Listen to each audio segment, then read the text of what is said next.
మాచర్లనే ఈ రోజు ఫోటో తీసుకోండి, 5 సంవత్సరాలు నా పదవీ కాలం అయిపోయేటప్పటికి ఫోటో తీసుకోండి. అభివృద్ధి చేయలేకపోతే రాజకీయాల్లో ఉండనని కూడా ఈ సందర్భంగా తెలియజేస్తా ఉన్నా.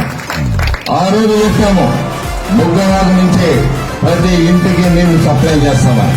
ఆ కార్యక్రమం కూడా తొందరలోనే ప్రారంభిస్తాము. ఇంటింటికి కుళాయిని ఇచ్చే ఏర్పాటు చేస్తాం. అలాగే మాచర్లలో 100 పడకల ఆసుపత్రిని నిర్మిస్తామని చెప్పాము. ఆ దిశగా కూడా మరి కార్యక్రమం మొదలైంది. స్థలం 5 ఎకరాలు అడిగారు, దాన్ని కేటాయింపు చేయబోతున్నామని సందర్భంగా తెలియజేస్తాం.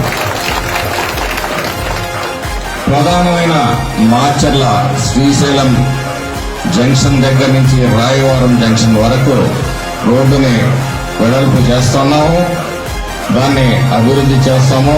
గ్రామంలో డ్రైన్లు, మంచినీటి సమస్య, అలాగే ఆరోగ్య సమస్యలు అన్నిటికీ కూడా మేము కట్టుబడి ఉన్నాము.